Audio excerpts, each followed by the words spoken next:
오늘 이 시간에 함께 보실 말씀은 요한복음 보겠습니다. 요한복음 11장 1절부터 17절까지 말씀입니다. 한 절씩 교독하겠습니다.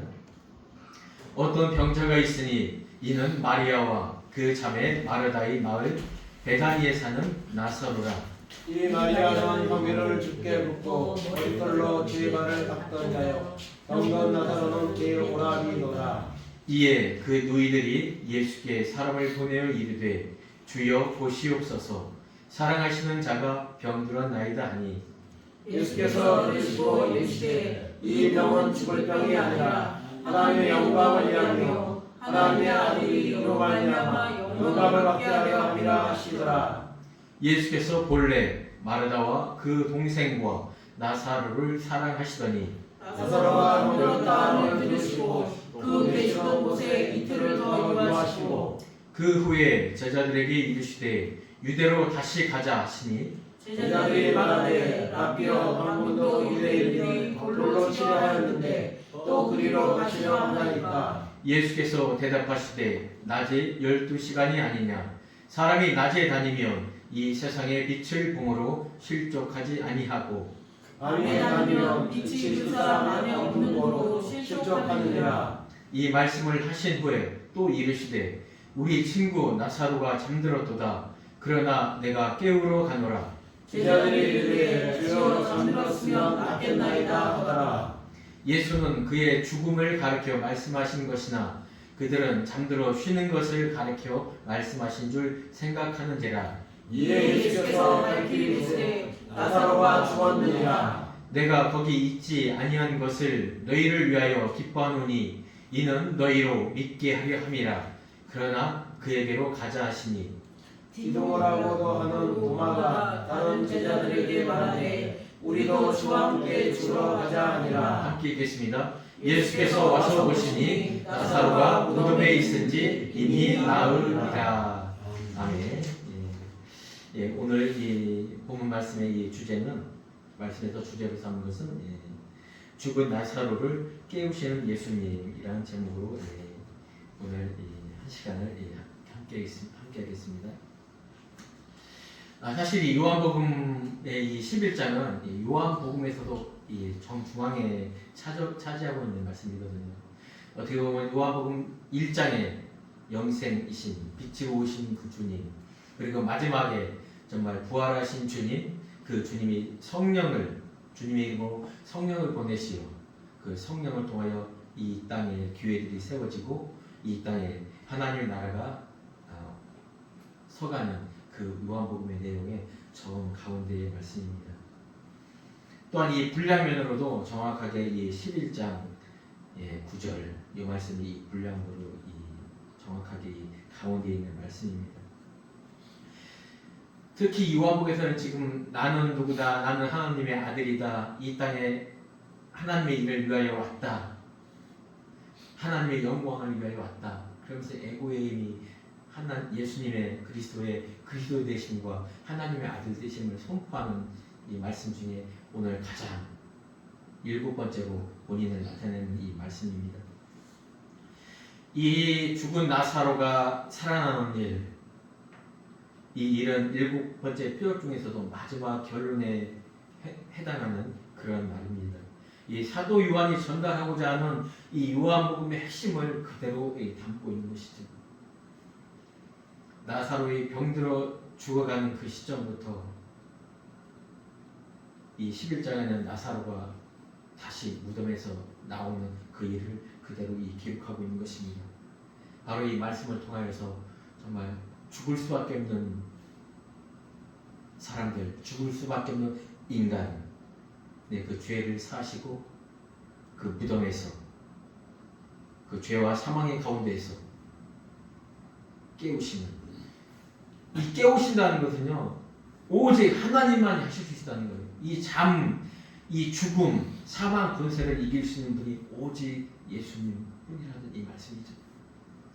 이 전 세계적으로 이 아주 유명한 분들이 많습니다. 그런데 그들 중에서 정말 이 죽음에 관해서 좀 교훈을 주는 그런 사람이 있어요. 특히 우리가 알고 있는 이 알렉산더 대왕, 이 사람은 이 아시아부터 그리고 이 유럽까지 그리고 아프리카 지역 북부까지 이 모든 이 대륙을 정복한 이 알렉산더 대왕입니다.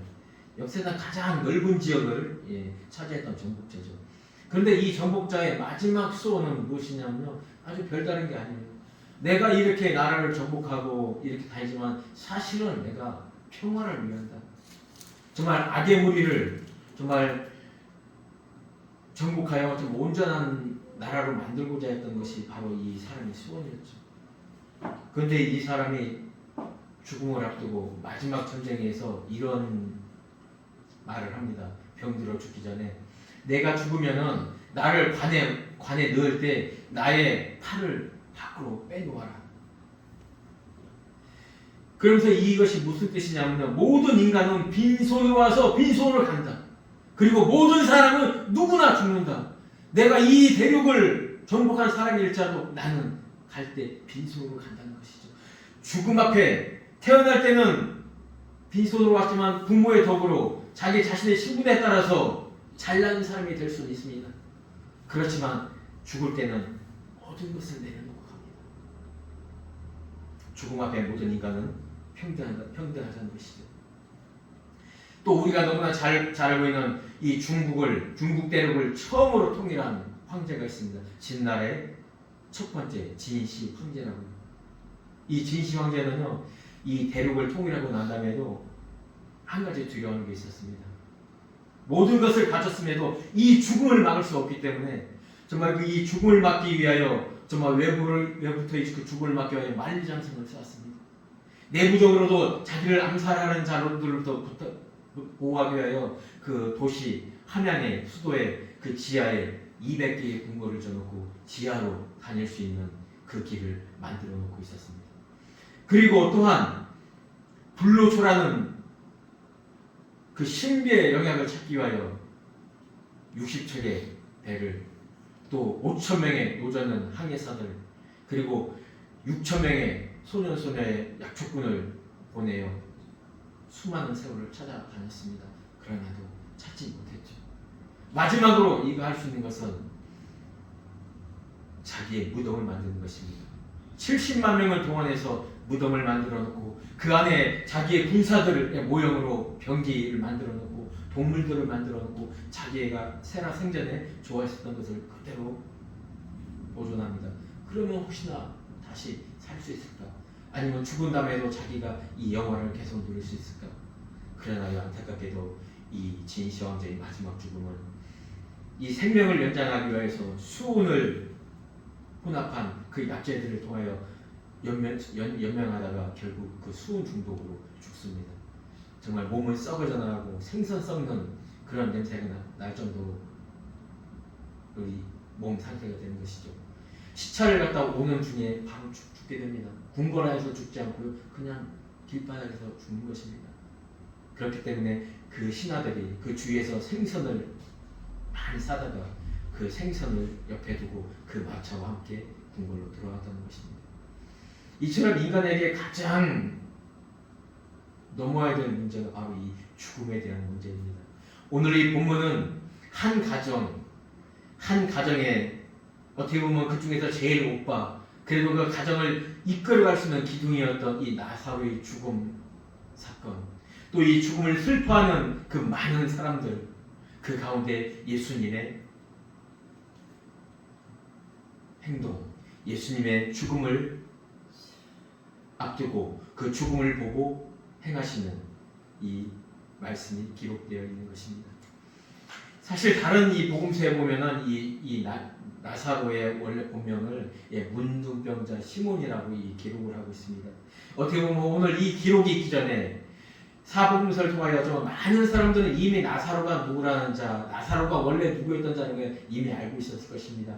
그러나 이 말씀이 기록될 거의 90년도 지역에는 새로운 세대들이 정말 그 시대에 2세대, 3세들이 일어나는 거로 그들에게 정말 정확한 메시지를 던져주고 싶은 이 사도 요한의 이 메시지가 기록되어 있는 것입니다. 오늘 본문의 이 전후 문맥을 통하여 오늘의 이 말씀이 한번 이 요지 어떤 진리를 담고 있는 것인지, 그리고 그것을 듣고 있던 제자들은 어떤 상태였는지, 그렇다면 오늘날에 우리는 이 말씀, 이 메시지를 듣고 우리는 과연 어떻게 살아가야 되는지 한번 우리 자신을 돌아보는 그런 시간이 되기를 바라겠습니다.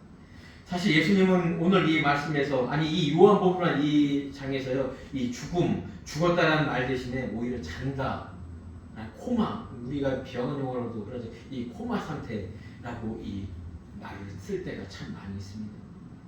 즉 무엇이냐면 이 죽음이라는 이 단어 이 자체가요, 우리는 어찌 보면 죽음이 막 너무 공포스럽고 이 죽음 안에 가두어져 있는 그런 존재라는 거, 죽음은 우리는 영원히 끝이구나, 정말 이 죽음의 두려움과 공포에서 정말 떨고 있는 그 존재로 알고 있는데, 사실은 그렇지 않다는 것이죠. 죽음이라는 이것은요, 단지 우리가 마지막 그 심판을 받기 위한 기다림의 상태라는 거예요. 구약에도 스울이란 단어, 이 하데스라는 이 단어, 신약에서 이것들은 뭐냐면요, 이 감옥이, 오히려 감옥이라는 말을 씁니다. 감옥, 지하의 무덤, 이렇게 쓰고 있는 것으로 봐서요, 우리는 딱 죽으면 바로 그거로 끝이 아니라는 거예요. 우리는 마지막 그 백보자의 심판을 기다릴 수밖에 없는 존재입니다. 히브리서도 기록해, 모든 육신을 입고 온 자들은 반드시 죽는다. 그러나 그 이후에는 반드시 심판이 있다는 것입니다. 죄의 사함을 받은 자들은 그곳에서 설레임으로 그 백보자 심판을 기다리는 그 시간, 그렇지 못한 자들은 여전히 자기의 나갈 바를 알지 못하며 어떠한 심판이 기다리고 있는지 그것을 기다리는 두려움의 마음이 있는 것입니다.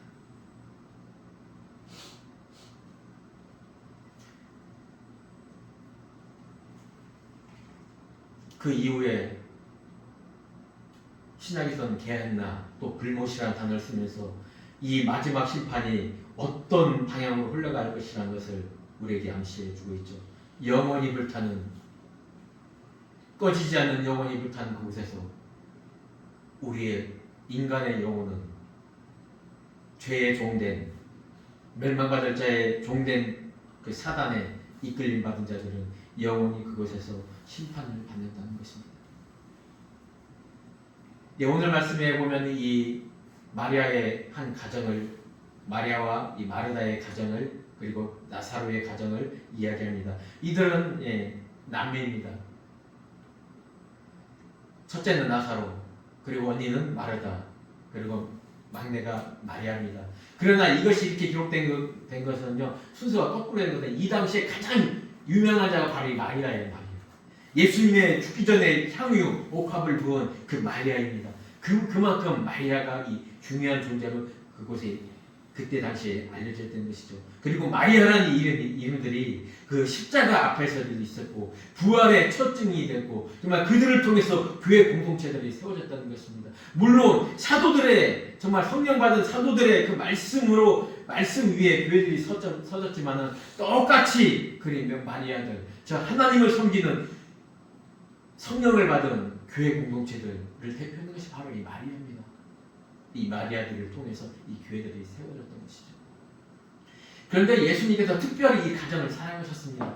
문둥병을 낫게 하시는 그 나사로 그 사건도 있었겠지만은, 이 베단이라는 곳은 예루살렘과 한 2.5km 정도밖에 떨어지지 않는 곳이라서 항상 이 예루살렘 성전이나 예루살렘에서 말씀 전하다가 유대인들과 바리새인들과 서기관들과의 어떤 마찰이 있으면은 이곳에서 피하여서 있었던 적이 많았다고 이 사복음서는 기록을 합니다. 여기서 사랑한다는 것은요, 이 필요라는 것으로 친구적으로, 어떻게 보면 나사로와 정말 예수님과는 같은 또래의 어떤 그런 친구적으로 같은 말씀을 전하고 말씀을 듣고 함께 사는 친구적인 그런 사랑을 표현하고 있습니다. 이건 뭘 통하는 거냐면 이 나사로의 그 집안 그 자매 남매들이요, 정말 하나님의 말씀을 순종을 잘했다는 거예요. 그만큼 친구적으로 하나의 방향으로 살아갔다는 것입니다. 근데 이 4절에 이런 말을 합니다. 정말 나사로가 정말 병들어서 죽어가는 입장에 그 상황에 이 예수께 사람을 보내어 그 사실을 알립니다. 그런데 예수께서 이 말을 합니다. 이 병은 죽을 병이 아니라 하나님의 영광을 위함이요 하나님의 아들이 이로 말미암아 영광을 받게 하려 함이라 하시더라. 정말 사랑하는 자라면은, 정말 사랑하는 자가 죽어가고 있다면은 예수님께서 능히 가서 뭐 고치시지 않겠습니까? 그런데 예수님이 이 말씀을 하셔요. 이것이 바로 예수님이 이 땅에 오신 목적이었다는 것이죠. 예, 요한복음 이 본서의 8장에 나는 세상의 빛이노라, 나는 빛이노라, 빛으로 오신 그 주님이 본인을 말씀하실 때도 말씀하셨습니다. 그리고 9장에는 이렇게 말하죠. 날 때부터 소경된 자에게 이 사람은 부모의 죄도 아니고 이 사람의 죄가 아니라 하나님의 영광을 나타내려고 지금 이 자리에 서게 했던 것입니다. 오늘 이것도 말한 이 말도 그 뜻입니다. 나는 내 뜻대로 하러 온 것이 아니라 내 뜻대로라면 얼마든지 고칠 수 있고 얼마든지 가서 더 좋은 상황으로 만들 수 있다. 그렇지만 이 일을 통해서 하나님의 일이 무엇인지, 하나님의 영광 받는 것이 무엇인지를 나타내고자 하시는 것이죠. 4절의 요점은 그런 것입니다. 나사로가 죽은 거 맞아. 그런데 이것은 죽을 병이 아니야. 왜? 이 일을 통하여 하나님의 일이 무엇인지, 하나님의 영광이 무엇인지, 어떤 것이 무엇을 통해 하나님의 영광을 나타낼 것인지 이것을 암시하고 있는 것입니다. 예수께서 본래 마르다와 그 동생 나사로를 사랑하신다고 했는데 여기서 하나님께서 예수님께서 그들을 사랑하는 것은 뭐냐면 이 아가페, 여기 똑같은 사랑이지만 아가페오라고 써 있습니다. 사람의 입장에서는 항상 어떤 친구적인 교제적인 그런 온전한 관계, 뭐 행복한 관계 이것을 집중적으로 생각하지만 하나님께서는 그렇지 않다는 거예요. 영원한 사랑, 정말 우리에게 꼭 있어야 되는 그 사랑, 그 생명을 주시고자 하는 것이 여기서 말하는 아가페오인데요. 여기서 사랑하시더니라는 이 말도 미래형으로 계속 처음 그를 볼 때부터 언제까지 그 나사로 지금까지 지금 2000년 전에 죽은 이 나사로를 지금도 언제까지 백보자 심판에 있어 하늘의 예배가 시작되는 그때까지 사랑하신다는 것입니다. 그런데 여기서요 6절을 보면요 이렇기 때문에 사랑하시기 때문에 아가페오 하나님의 영원한 사랑으로 정말 하나님의 일을 나타내기 위한 그 사랑으로 사랑하기 때문에 어떻게 하시면 이틀을 더 머물러요. 여기서 6절에 이틀을 더 머무는 그 이유가요 바로 오늘 마지막 읽은 17절 나사로가 이미 죽은 지 나흘이 되었니라. 즉 완전한 죽음이라는 얘기죠. 완전한 죽음의 상태로까지 가기 위해서는 이 이틀 이미요 그들이 이곳에 왔었을 때요 이 주님 앞에 딱 왔었을 때요 이미 그 순간에 나사로는 죽었습니다. 그 죽은 그를 이틀 동안 더 죽음의 상태에 장례에 지나게 두신 것입니다. 그리고 이틀을 지나서 그 베다니에 갔을 때 죽은 지 나흘이었습니다. 곧 그때는 예수님이 나사로를 불러내기까지 그때는 이미 나사로가 죽어 있는지 사흘이 되었던 것이죠. 이 사흘이라는 것을 강조하고 싶었을 거예요. 사실 이 베다니라는 이 말도요. 이 베다니는 뭐냐면은 이 말씀에서 이야기할 때 지금 여기 있는 베다니, 지금 나사로가 살고 있는 이곳도 예루살렘에서 2.4km 떨어진 이곳에 있는 곳도 베다니지만요. 이 예수가 지금 여기에 있는 그 말을 소식을 들은 제자들이 세례를 주고 있는 이 마을도 베다니예요. 똑같이 요단강 건너편. 왜 이들이 유대인들의 그 핍박을 피해서 그 요단강 반대편 건너편으로 갔거든요. 여기서 이 말은 또한 무엇이냐면요. 여호수아가 요단강을 건너는 그 사건을 그대로 기록을 하는 거예요. 여호수아가요 이 4장 20절로부터 이 기록을 보면요 그런 기록을 하고 있습니다. 이 요단강을 건너는 것은 바로 무엇이냐? 이 홍해를 건너는 사건과 똑같다는 이야기입니다. 여호수아가 요단에서 가져온 그 12돌을 길갈에 세우고 이스라엘 자손에게 말합니다. 너희의 하나님 여호와께서 요단물을 너희 앞에서 마르게 하사 너희를 건너게 하신 것이 너희의 하나님 여호와께서 우리 앞에 홍해를 말리시고 우리를 건너게 하심과 같았나니. 이 홍해 도화 사건을 사도들이 뭐라고 기록을 하죠? 세례입니다. 세례. 영원한 세례. 그때는 예수님을 예표하는 여호수아와 이 요단을 건넜지만은 예수를 예표하는 선지자 모세와 함께 홍해를 건넜지만은 오늘 이 시간에는 그 하나님 예수 그리스도와 함께 이 요단을 건너는 것입니다. 이것이 진정으로 온전한 구원이 무엇인지, 하나님의 영원하신 언약이 무엇인지, 하나님의 이름 그렇게 기록되어 있잖아요. 내게 속한 내 백성은, 예수님 고백하기를 아버지의 것은 다 내 것이오는데 아버지에 속한 자들은 다 내 것인데 그들을 하나도 빠짐없이 구원하는 것, 이것이 바로 하나님의 일이며, 이렇게 될 때 하나님의 비로소의 영광이 나타난다는 것이죠. 7절에 그렇게 합니다. 제자들에게 유대로 다시 가자. 유대로 다시 가자는 것은요, 그 요단강을 건너는 것이고, 이제 하나님의 목적, 하나님의 예표적인 그 일을 이루신다는 얘기예요. 그러나 제자들은 그렇죠. 우리가 얼마 전에도 정말 그 예루살렘에서 정말 그 곤욕을 거쳤는데, 그때는 잡으려고 했는데 빠져나왔다고 했어요. 근데 여기서 돌로 치료한다는 이 사건을 보면요, 지금 이 베다니, 이 요단강 건너편 베다니에서까지도 이런 핍박이 여전히 있었다는 것입니다. 한 가지 더 살펴볼 것은요, 여기는 똑같이 예루살렘 옆에 있는 이 베다니도 베다니고요, 요단강 건너편에 있는 베다니도 똑같이 베다니인데요, 뜻은 틀려요. 여기에서 말하는 나사로가 죽어있는 이 마을에 있는 이 베다니는 그냥 대추 야자 나무 숲, 그러면서 팔레스타인 유대 땅에 있는 한 마을. 그러나 요단강 건너편 예수님이 피신하셨던 그 광야의 베다니는 그렇게 기록하고 있지 않습니다. 참 여러 가지 뜻을 가지고 있어요.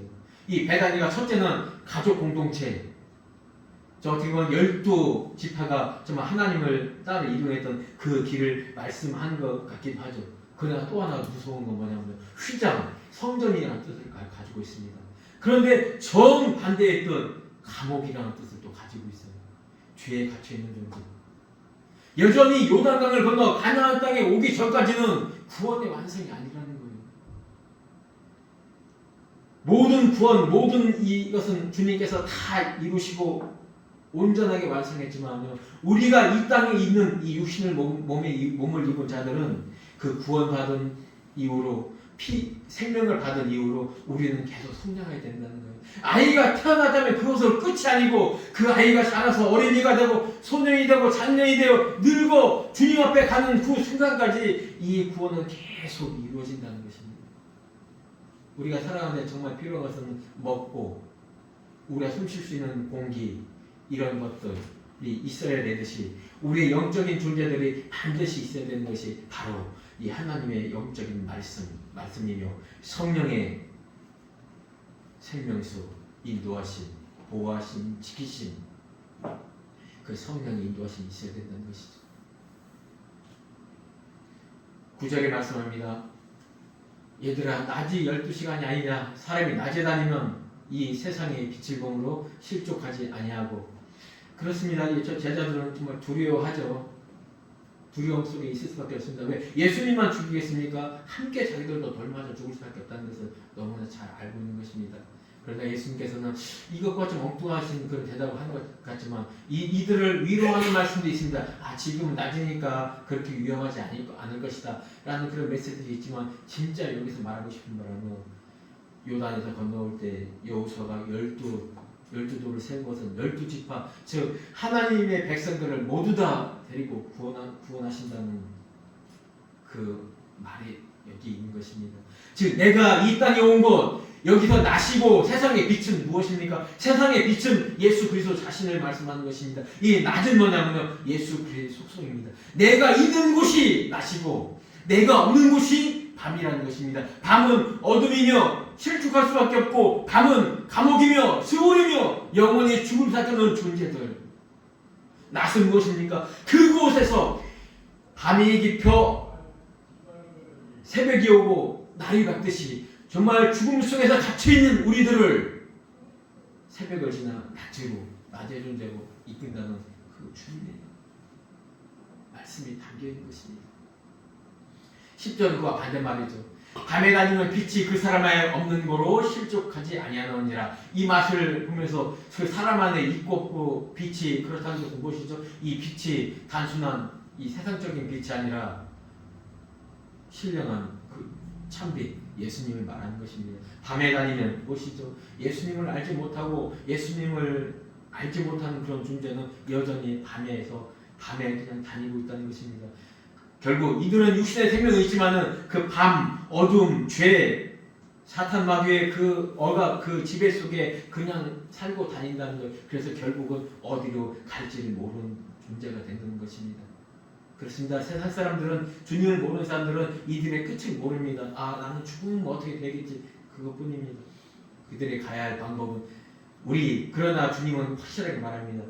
구원받는 자들이 반드시 가야 할 그곳, 바로 하나님의 앞, 그곳에서 하나님의 영광 안에 거하는 그런 존재들이라는 것을 우리에게 확실하게 말씀하는 것이죠. 이 하나님의 영광이 과연 무엇일까요? 주님이 이렇게 말씀하십니다. 요한복음 17장에서요. 아버지께서 아들에게 주신 모든 사람에게 영생을 주게 하시려고 만민을 다스리는 권세를 아들에게 주셨음이로다. 아버지께서 내게 하라고 주신 일을 내가 이루려 아버지를 이 세상에서 영화롭게 하셨사오니 아버지여, 창세전에 내가 아버지와 함께 가졌던 영화로서 지금도 아버지와 함께 나를 영화롭게 하옵소서. 내가 그들을 위하여 비옵나니 내가 비옵는 것은 세상을 위함이 아니요 내게 주신 자들을 위함이니이다. 그들은 아버지의 것이로되 내 것은 다 아버지의 것이요 아버지의 것은 내 것이오온데 그들로 말미암아 영광을 받았나이다. 이처럼요, 하나님이 하시고자 하는 그 최초의 언약, 하나님의 선포, 하나님의 다짐, 이 땅에 죽을 수밖에 없는 이 흙의 존재를 하늘에 빛나는 별의 존재, 하늘적 존재로 만들겠다는 것입니다. 태초에 하나님이 천지를 만드시느니라. 그렇습니다. 죽을 수밖에 없는 우리 몸 안에, 이 집 안에 주님께서 오심으로 그 가장 귀한 시작은 시작되는 것입니다. 이 베다니가 바로 그 뜻이거든요. 집이라는 것입니다. 그 집 안에 주님께서 함께 그 공동체 안에 함께 머무르고 있다는 것입니다. 교회 공동체 안에 결국 우리 안에 머물고 계시다는 것입니다. 11절에 말씀하십니다. 이 말씀을 하신데, 이 말씀은 위의 말씀이죠. 그 말씀과 이 11절 위의 말씀이 아주 긴밀한 관계가 있다는 것입니다. 이 말씀을 하신 후에 우리 친구 나사로가 잠들었도다. 그러나 내가 깨우러 가노라. 11절 이 말씀, 바로 위의 말씀인데, 밤에 다니는 빛이 그 사람에 없는 거로 실족하느니라. 결국에 실족한다는 것은 넘어진다, 부딪힌다는 말씀이에요.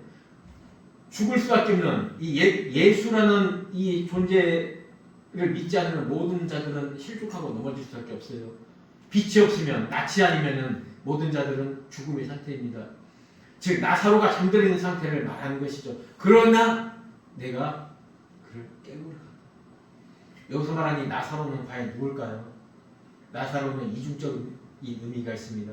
나사로는 이 여기에서 예수님 자신이 어떻게 할 것을 보여주는 예표입니다. 그리고 이 또한 나사로는 제자들처럼 하나님의 도우심을 기다리는 자, 지금 신약의 성도들 하나님의 도우심을 간구하는 자, 하나님의 도우심, 하나님의 의지, 하나님이 아니면 우리는 구원을 받을 수가 없는 존재들이거든요. 이것을 그대로 뜻하고 있는 것이에요. 여기서 이 실족하다는 이 말씀에 대해서 제가 한번 찾아봤는데요.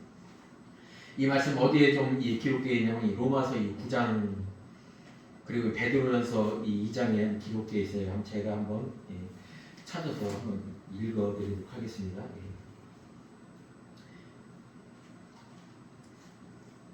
로마서 9장 30절의 말씀입니다. 이렇게 기록되어 있어요. 이 사도 바울의 고백입니다.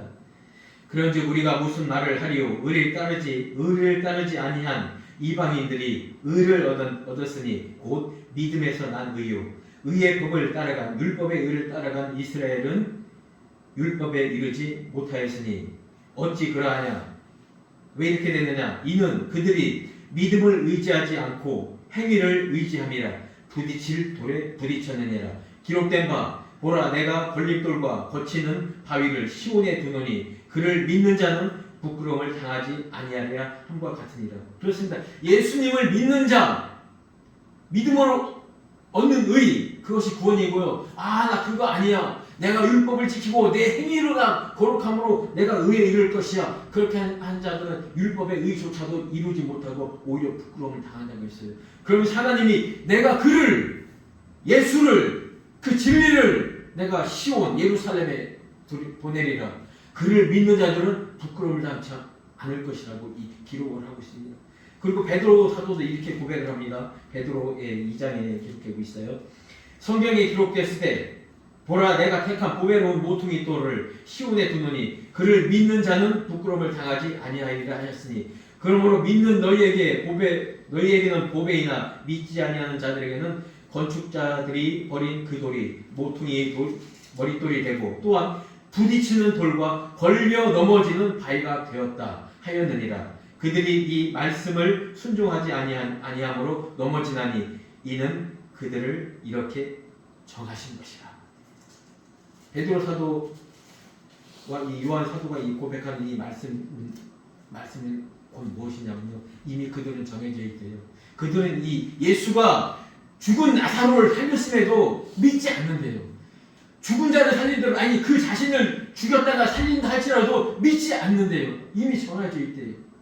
그러면서 여기서 실족한다는 이 말이 뭐냐면요. 부딪혀 넘어지다는 단어가 똑같은 단어를 쓰고 있어요. 결국 무엇이냐면요. 예수를 믿지 않고 믿지 않는 자들은요. 이 하나님의 아들의 이 말씀에 진리의 말씀에 부딪히는 순간 다 그냥 넘어져 버린다는 얘기예요. 결국 뭐냐면 구원은 그들에게 없다는 거예요. 그렇기 때문에 오직 우리를 실족하지 않냐고 우리를 넘어지지 않냐고 오직 이끌고 가실 수 있는 그분이야말로 죽은 우리를 깨우실 수 있는 여기서 깨운다는 이 단어도 뭐냐면 이끌어내는 우리가 사람을 깨운다는 그런 의미를 그대로 담고 있지만요 이 잠이라는 것은 두 가지 뜻을 말하고 있어요. 하나는 어떤 상태냐면 이 잠은 내가 내 마음대로 무엇을 할 수 없는 그 상태입니다. 무감한 한 상태예요. 그리고 성경에서는 이 잠들어 있다는 것을 죽어 있는 상태, 영적으로 죽어 있는 상태라고 말합니다. 이 잠에서 이끌어낸다는 게 바로 깨어나는 거예요.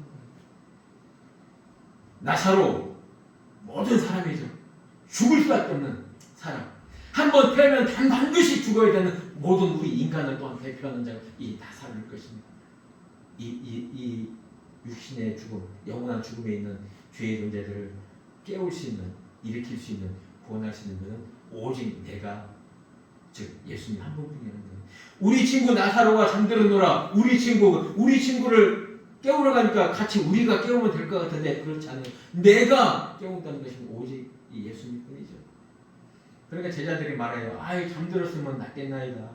네가 잠들어 있으면 그냥 편하게 지금 쉬고 있는 상태라면은 머지않아서 한 12시간 좀 깨지 않겠습니까? 우리가 왜 위험한 데 가야 될까요? 이렇게 제자들은 여전히 걱정하고 있는 것이죠. 예수님의 뜻이 무엇인지를 이제까지 한 3년 동안 다니고 있으면서도 아직까지 예수님이 이 영적인 뜻을 여전히 못 알아듣고 있는 그런 상태입니다. 이거 주님이 말씀하시죠.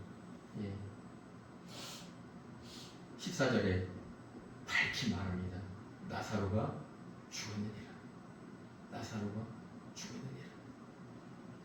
사실 이때는 어떤 이 제자들의 고백, 베드로의 정말 마태복음 16장에서의 주는 하나님의 아들이고 살아계신 하나님의 아들이다. 이 고백을 그때부터 하죠. 그리고 그 다음에 변호사 사건 이후에 갈릴리 마을에서 또한 고백을 합니다. 그리고요 여기 이 사건이 있기 전에요. 있기 전에 예루살렘에 올라오실 때 또한 내가 인자가 예루살렘에 가서 서기관들과 제자들과 그 유대인들에게 그 십자가에 매달려 죽는 그 고통을 당하고 3일 만에 살아나려 이 말을 계속 해왔어요. 바로 얼마 전에도. 그런데도 아직도 이들은 깨닫지 못하고 있는 것이죠. 그러면서 이에 주님이 말하죠. 그 나사로가 완전히 죽어 있느냐. 그러면서 15절에 말을 합니다. 내가 거기 정말 내가 지금 이 자리에 너희들과 있는 것, 내가 이틀 있다가 거기 도착하는 것, 내가 지금 거기 있자고 여기 머물러 있는 것, 이것은 너희를 위해서 생각하면 기뻐한다고 말합니다. 너희는 여전히 내가 지금 하는 말을 온전히 깨닫지 못하고 있구나. 3년 동안 내가 너희들한테 정말 내가 하나님의 아들이고 그리스도이고 죄 사함을 주는 자라는 것을 너희한테 얘기해도 못 알아듣고 있는구나. 여전히 그것을 말씀하시는 거죠. 그러면서 이 하나님의 영광을 나타내는 그 일이 바로 무엇이냐면요, 너희로 믿게 하려 함이라. 뭘요? 십자가에 지시고 다시 살아난다는 것. 그것이 뭘 뜻하는 것인가요? 너희의 죄를 사하고 다시 부활한 것처럼 너희 또한 그 영생을 가질 거라는 것을 똑같이 알려주는 것이죠. 이 15절이 이 말씀의 11장의 이 주제인데요. 이 요한복음의 주제가 또한 20절에 이렇게 기록되고 있습니다. 이 요한복음을 기록한 목적이 이 저자 사도 요한이 이 요한복음을 기록하면서 마지막 주제로 이렇게 말합니다.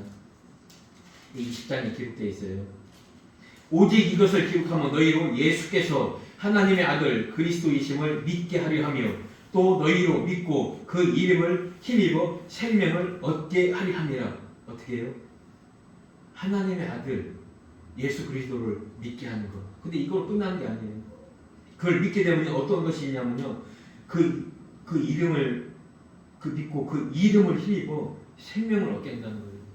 우리가 죄 사함을 받았지만 우리가 이 하나님의 영을 받아야지 우리가 그리스도의 사람이라고 하잖아요. 그리스도의 영이 없으면은 하나님의 자녀가 아니라고 했어요. 이 생명을, 그 이름을 힘입어 생명을 받는데 오직 그 생명을 받을 수 있는 하나는요, 그 이름이에요. 그 이름. 어떤 이름? 그 이름. 우리 십자가에 죽으신 그 이름. 부활하신 그 이름. 같은 그 이름. 다른 이름이 아니라 그 예수. 또 우리에게 생명을 오신 그 예수.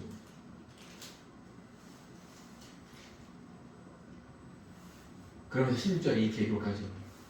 디드모라고도 하는 도마가 다른 제자들에게 말하되 우리도 주와 함께 죽으러 가자 하니라. 여기 디드모란 말이, 디드모라는 아람어고요. 도마는 헬라어입니다. 똑같이 쌍둥이인데 쌍둥이. 왜 사도 요한은 정말 주님의 마지막 표적, 주님이 이 땅에서 하셔야 되는 그 일, 죽은 나사로를 살리시는 그 일, 십자가 지시고 부활하신 그 일, 이 일을 증거하는, 제자들 앞에 증거하는 이 일에 디드모 도마를, 이 이름을 새겨놓고 있습니다. 그리고 부활하셔서 주님 앞에 나타났을 그때도 이 디드모를 기록하고 있습니다. 이 디드모가 얼마나 기록되어 있냐면 이 요한복음의 20장에 24절부터 29절까지 한 절에 한 번씩 도마, 디드모 계속 기록하고 있어요. 그러면서 이 마지막 목적이, 마지막 내용이 무엇이죠? 너희는 나를 보고 믿는, 나를 보지 않고 믿는 자가 복이 있느니라. 그렇습니다. 이 요한은요, 이 디드모, 도마를 기록하는 것은 뭐냐면요, 여전히 여기 있는 제자, 나사로뿐만 아니라 나사로, 이후에도 보면은 마리다, 마르다, 마리아, 그리고 여기는 12제자, 아직도 이 주님이 죽어가는, 왜 죽어야 되는지, 왜 살아야 되는지 이 뜻을 여전히 몰랐다는 것입니다. 여전히 십자가 지시고 부활하시고 그 성령이 오셔야지만 알 수 있다는 그 일, 하나님의 말씀은 그 성령의 오심으로 증언할 때 온전히 알 수 있다는 그 말, 그 메시지를 주기하여 디드모와 도마라는 이 말을 기록하고 있는 것입니다.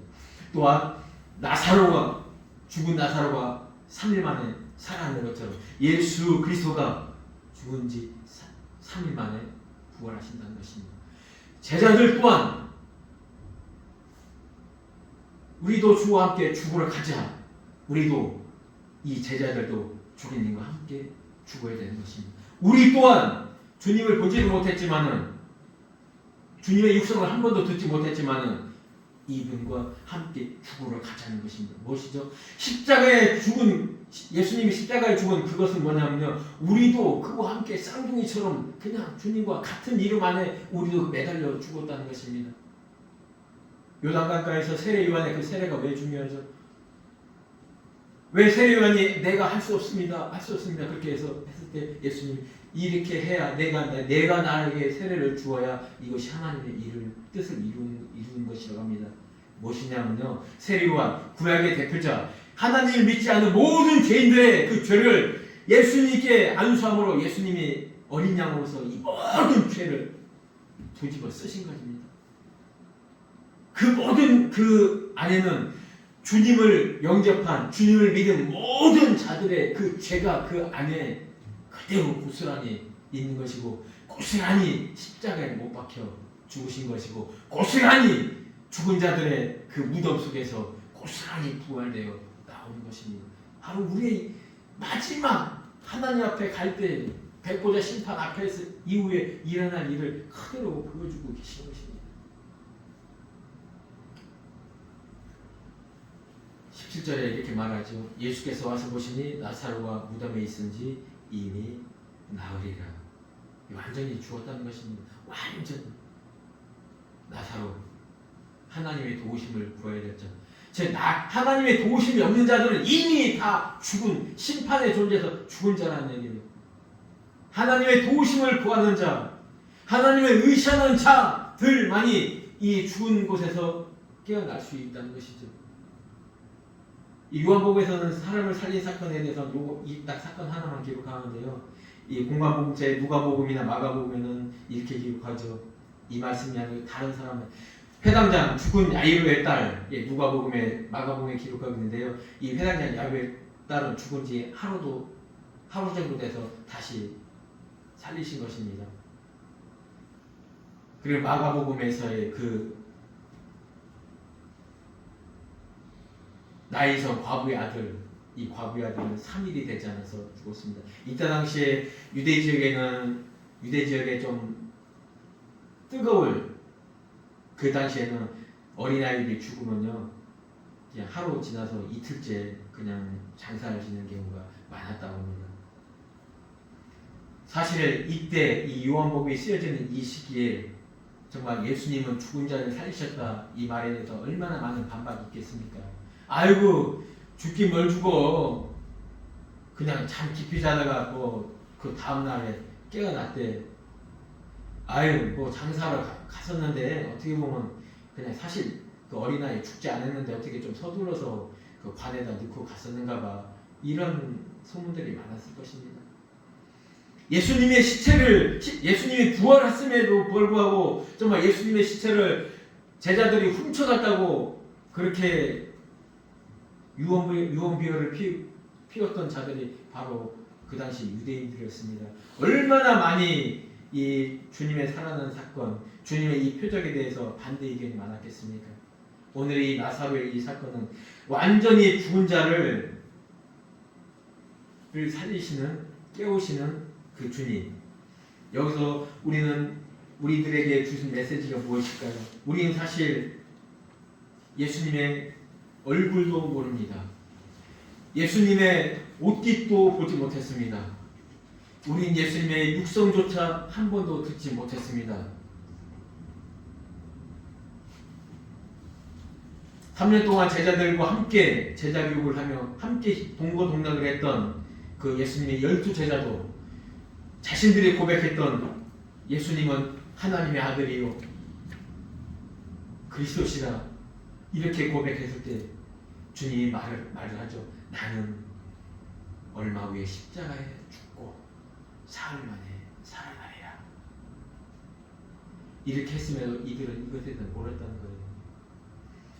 왜 죽으시던 날 부활하셨어야 되냐면요. 이 부활하심을 통하여 예수님이 3년 6개월간 행하셨던 그 모든 것이 하늘의 일이며 하나님의 일이며 예수님 스스로 가신 일이 아니라 하나님의 아들로서 행하였다는 것이죠.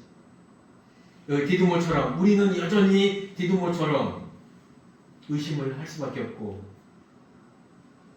깨닫지 못할 수밖에 없습니다. 그러나요, 우리는 주님이 함께 하신다는 것, 우리가 완전히 죽었다는 것을 우리가 인정할 때, 주님, 우리는 주님만이 우리를 구원하실 수 있습니다. 이것을 고백하는 우리, 예수님의 그 이름으로 십자가에 죽고 부활을 한다는 이 믿음을 가지고 있는 우리는 나사로처럼 될 것입니다. 이 나사로에 대한 것은 누가복음 16장에도 기록하고 있어요. 나사로는 아무 말도 하지 않습니다. 이곳에는요. 그러나 그곳에서 말합니다. 아브라함이 그럽니다. 아브라함은 살아있는 자의 대표입니다. 믿는 자들의 대표. 아브라함의 하나님, 이삭의 하나님, 야곱의 하나님, 살아있는 자의 하나님. 그 아브라함은 살아있는 자의 대표입니다. 그 살아있는 자가 얘기해요. 나사로는 고난받은 자, 부자, 바리새인들은 이 땅에서 즐겁게 산 자. 그런데 나사로가 어디로 가자 마지막에?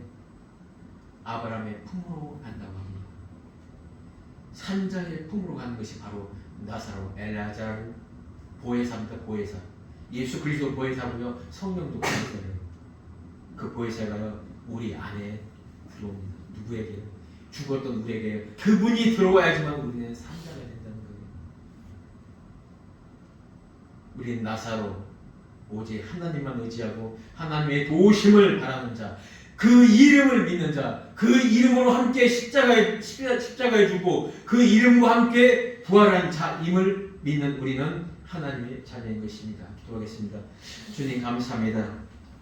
오늘의 이 나사로를 깨우신 주님의 이 사건을, 이 놀라운 표적을 통하여 우리 또한 그 당시 나사로처럼 죽을 수밖에 없는 그런 존재, 한번 태어나면 죽을 수밖에 없는 그 육신의 죄악적인 존재이지만 오직 주님께서 이 땅에 오셔 창세전의 그 언약으로 십자가에 지시고 부활하심으로 우리를 구원하셨음을 이 시간 고백합니다.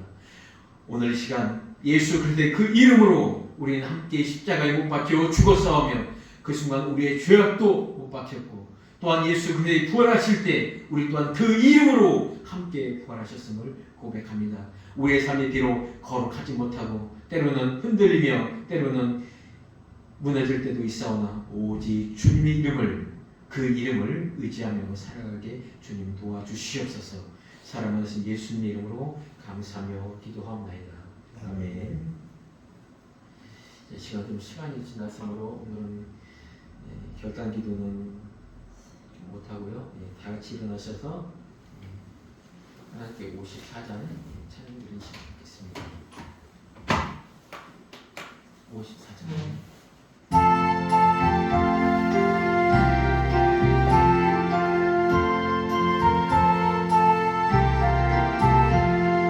주여 복을 구하오니 편히 가게 하시고 사랑마다 주내로 이기도록 하시고 광야 같은 세상에서 항상 인도하소서. 주의 복된 말씀 듣고 무한 감사합니다. 구원받은 주의 성도 열매 맺게 하시며 하나님이 우리 함께 항상 계시옵소서.